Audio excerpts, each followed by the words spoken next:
CCA adalah brand yang kayaknya gue nggak perlu ngomong panjang lebar soal itu ya, udah pada nungguin reviewnya soalnya. Jadi, halo dan selamat datang di Aftersound Review, dan kali ini gue bakal review ayam yang udah banyak diminta, yaitu CCA CRA. Sebelumnya thank you dulu untuk kztus.com yang memberikan gue review sampel ini, dan harganya adalah sendiri sekitar $15. Di Indonesia berarti sekitar 200 ribuan. Dan juga dia menggunakan single dynamic driver aja. Dan buat gue ini pengalaman yang unik karena CCA CRA ini tidak digembor-gemborkan seperti KZ ZEX, KZ ZEX Pro, ataupun CCA NRA yang pakai teknologi baru dari KZ ataupun CCA. Tapi dari banyak review itu malah kok dia yang seolah jadi dark horse-nya, kuda hitamnya yang tiba-tiba dia sangat-sangat dipuji-puji ya. Nah, mari kita lihat gimana performanya, dan seperti biasa untuk review ini akan gua breakdown mulai dari build, fit, frequency response, suara, dan juga perbandingannya. Untuk build quality-nya sendiri gua nggak akan bohong. Ini CCA dengan secara tampilan ya, buat gue ini paling keren dari semua yang gue pernah coba. Tapi kalau misalnya kita ngomong build quality doang, ini biasa aja karena ini semua cuman faceplate-nya pakai aluminium tipis.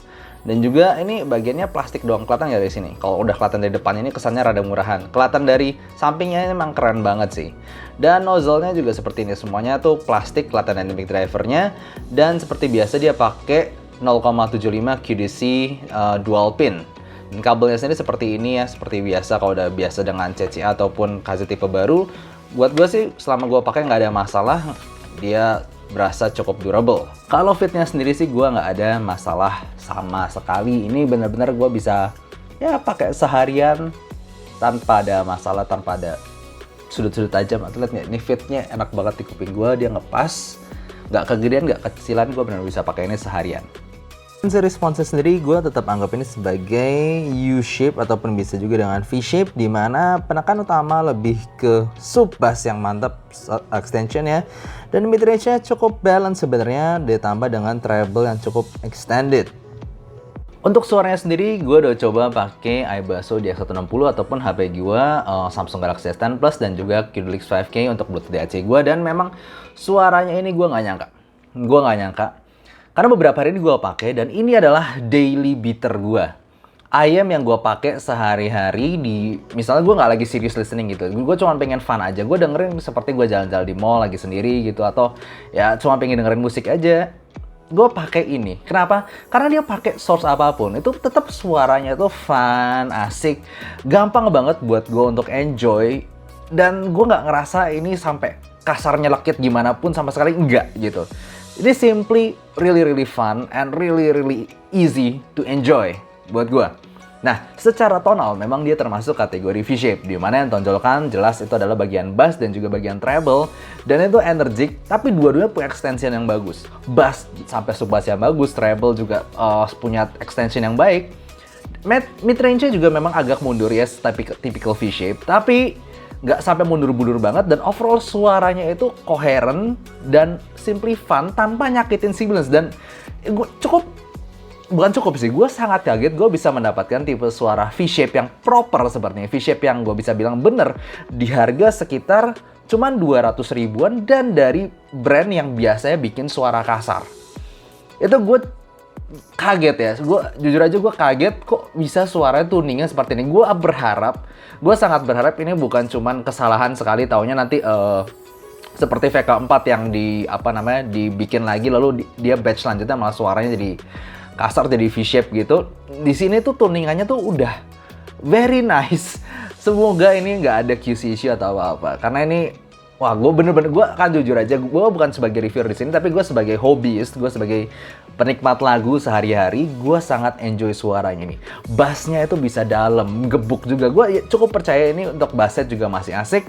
Gue dengerin lagu EDM, gue dengerin lagu kayak Griffin, lalu Marshmello, ataupun gue denger lagu-lagunya yang simply ngebass gitu. Bahkan dengerin lagunya Imagine Dragons yang Thunder ataupun yang Believer, itu bassnya tuh berasa megah, dalam, dan gue sukanya tuh nggak lambat, ceng. Ini nggak lambat-lambat banget, nggak seperti tipikal KZ pada umumnya yang bassnya kadang lambat, berasa ada bleed to mid range-nya. Ini nggak, terkontrolnya tuh bagus.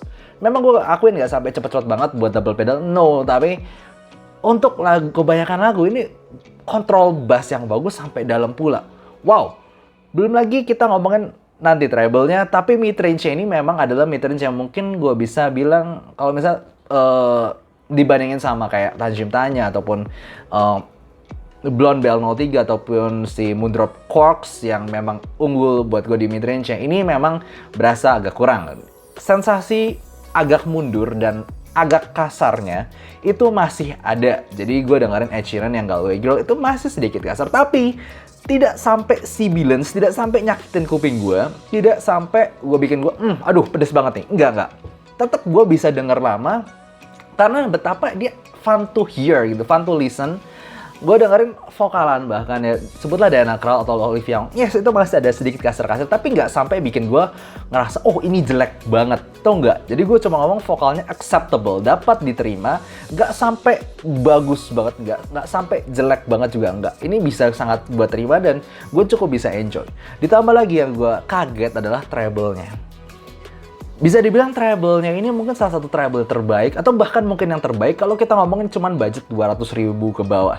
Karena dia punya treble dengan extension yang bagus. Lu coba dengerin cymbal ataupun percussion dari banyak lagu, mungkin lu nggak nyadar. Biasa lu denger yang sesuatu yang kasar, sebutlah kayak KZZS Pro ataupun bahkan gue udah bandingin KZZS 10 Pro gue aja, detail apa extension treble-nya nyampe atas itu lebih baik. Gue dengerin gemericik simbal ataupun gue dengerin violin dari La Campana La Primavera, itu semuanya tuh kayak bisa sampai nada-nada tinggi dengan baik. Yes, gue ngomong di sini juga memang secara tekstur dia masih kadang agak berasa kasar, nggak bener-bener smooth, organik, nggak. Tapi untuk sekali lagi kita ngomong harga cuma 200.000. Lalu kemudian dia punya treble extension yang baik dan nggak kasar sampai bener-bener kacau gitu dengan timbre yang aneh metalik, enggak. Sedikit kasar aja ya, gue akuin overall suaranya memang ada sedikit kasar, tapi buat toleransi gue itu masih sangat bisa ditoleransi. Dan actually untuk banyak lagu gue sangat enjoy. Gue dengerin lagu rock itu berasa fun, berasa asik, gigitan suaranya, teriakan Taka dari dari One Ok Rock ataupun gue dengerin Spy Air, itu gigitan suara tuh masih berasa, lalu gitarnya juga berasa garang, cymbal crashnya juga berasa asik, ditambah bass yang dalam gebuk. Jadi mau lagu pop, mau lagu EDM, lagu rock, pokoknya lagu top 40 yang lu denger, yang kebanyakan orang dengerin, mass product mungkin ya, kebanyakan orang dengerin, buat gue ini bener-bener sangat gampang di-enjoy gitu. Gue sangat tonalnya ini wow gitu dari kelasnya kita ngomong dari KZ. Tapi kalau misalnya sejujurnya aja, kalau misalnya gue ngomong sampai ini giant killer atau apapun di dengan tonal seperti ini, nggak juga, karena masih ada sedikit kasar-kasar. Dan kalau misalkan pecinta vokal, gue sangat sarankan bukan ke sini, tetap ke Tanjim Tanya, Blonde BL03 atau marah kayak Moondrop Quarks ini, karena ya ini vokalnya mungkin adalah bagian terlemah dari si CCA Cera ini. Tapi secara overall suara, gue sangat enjoy tonalnya ini yang V-shape, energik, tapi tidak nyakitin kuping gue. Dan juga gue ngomong secara teknikalitas, dia good, nggak best ya. 200.000 mungkin, kalau misalnya kita ngomong budget 200.000 doang, yes mungkin itu best, tapi nggak sampai ngalahin level kayak 500.000, 600.000 kayak TKZK Wave ataupun si Haze Sound Mirror. Bahkan dibanding sama si KZZ S10 Pro sendiri, buat gue separasinya kalah. Jadi gue bisa ngomong secara staging itu ya biasa aja, kayak bola medium, lalu kemudian di imagingnya juga nggak terlalu pinpoint amat. Tapi gue nggak bisa bilang ini tidak sampai kecil banget, kayak claustrophobic kecil, lalu kemudian nggak detail, nggak bisa separasi jelek, enggak. Jadi gue bilang secara separasi, detail, soundstage, bla bla bla, untuk teknikalitas dia cukup baik di harganya. Melebihi kayak Moondrop Quarks, itu berasa lebih kecil soundstage-nya, dan juga imaging-nya lebih baik di sini, lebih megah di CCA CRA ini juga. Jadi gue bisa bilang ini mengagetkan karena overall performance-nya tuh itu really good. Dan ditambah begini loh, dia coherent overall suara, dia tidak menggunakan driver lain, dia tidak menggunakan konfigurasi driver tumpuk ataupun tipe-tipe driver yang berbeda sehingga menimbulkan incoherency. Enggak, dia cuma pakai satu dynamic driver. Kalau soal perbandingannya sendiri, kalau misalnya gue langsung aja ngomong to the point, lu suka vokal, lu pecinta vokal, lu pingin vokal lu natural, dan itu adalah frekuensi yang paling penting. Gak usah beli CCRA ini, buat gue beli Blonde Bell 03 ataupun Tan Cintanya ataupun si Moondrop Quarks buat gue, karena mereka bertiga punya vokal yang lebih tonjol kan. Tapi kalau misalnya kalian lebih suka fun, V-shape, dan vokal yang oke, ya tetap pilih CCA-CRA. Kalau detail, buat gue jelas masih menang CCA-CRA dibandingin yang tadi gue sebutin. Kalau misal dibanding dengan si KZ ZEX Pro, nah ini buat gue cukup aneh nih. Gue sampai ngerasa anehnya tuh gini, kalau misalnya gue udah pernah measure, gue udah pernah cobain banyak KZ ataupun CCA, kalau lihat secara frekuensi response di tempat gue di Aftersound Squeakling, itu mereka selalu punya elevasi di sekitar bass, kemudian mid range di 2 kHz dan juga lower treble di sekitar 5 kHz. Dan di KZ ZEX Pro dan juga CCA-CRA ini mereka berubah sama sekali sampai malah gue ngerasa wah ini justru yang ini yang bagus. Gue nggak tahu apakah mereka menyontek frekuensi response target Crinacle dari KZ ZEX Pro, seolah mereka menyontek itu lalu mereka taruh di single dynamic driver. Dan somehow lucunya malah gue berasa gue lebih enjoy si CCA-CRA ini. Karena gini loh, walaupun ini menggunakan 3 driver yang berbeda, secara teknikal dulu gue bahas itu tidak terlalu berasa bedanya. Cuma ngerasa ya separasi sedikit lebih baik dari di ZX Pro ini, tapi nggak jauh beda. Tapi soal coherency dan juga soal overall tuningan, lebih enjoyable di CCA-CRA ini. Bass lebih dalam, lebih fun juga, treble lebih extended, tapi tidak tiba-tiba metalik seperti di KZ ZX Pro ini yang kadang gue masih berasa kadang tiba-tiba metalik di sekitar 8 kHz walaupun gue udah ganti kabel ataupun ear tips ya. Nah di CCA ini gue tidak merasakan itu bahkan dengan stok kabel dan ear tips. Jadi gue sendiri kalau ditanya lebih recommended mana, CCA-CRA ini. Ini aneh, tapi jujur aja gue masih ngerasa kayak seolah mereka kayak nyontek tuningan Crane tadi.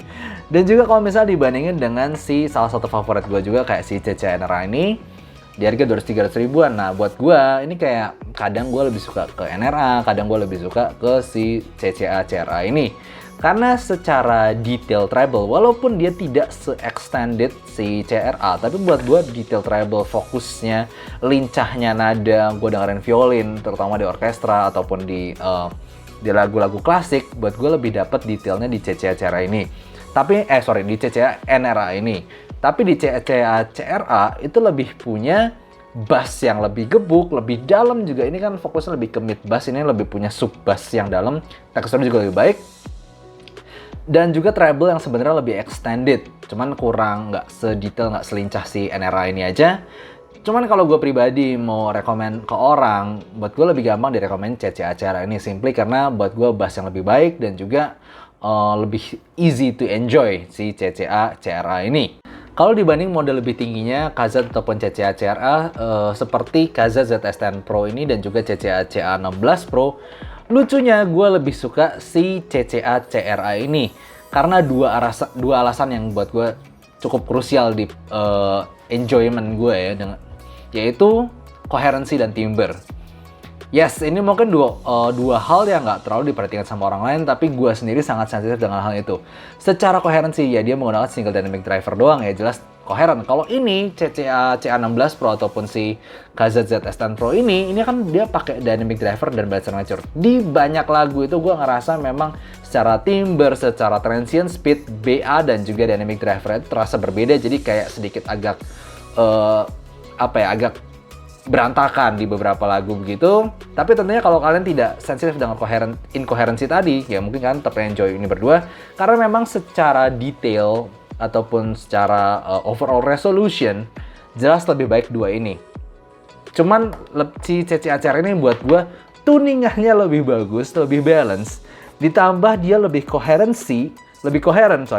Dan juga dia punya timbre yang lebih baik. Tidak punya timbre yang buat gue BA ala KZ yang buat gue sering kali masih kerasa cukup kasar dan kurang natural. Jadi gitu aja buat gue sih CCA-CRA ini nggak gue sangka-sangka walaupun dia salah satu yang termurah dari koleksi KZ CCA gue, tapi dia adalah yang gue paling suka. Tapi gue nggak bisa ngomong dia giant killer sampai ngalahin kayak yang level 500-600 ribuan juga, enggak. Cuman kalau buat gue pribadi, gue sangat-sangat enjoy CCA-CRA ini.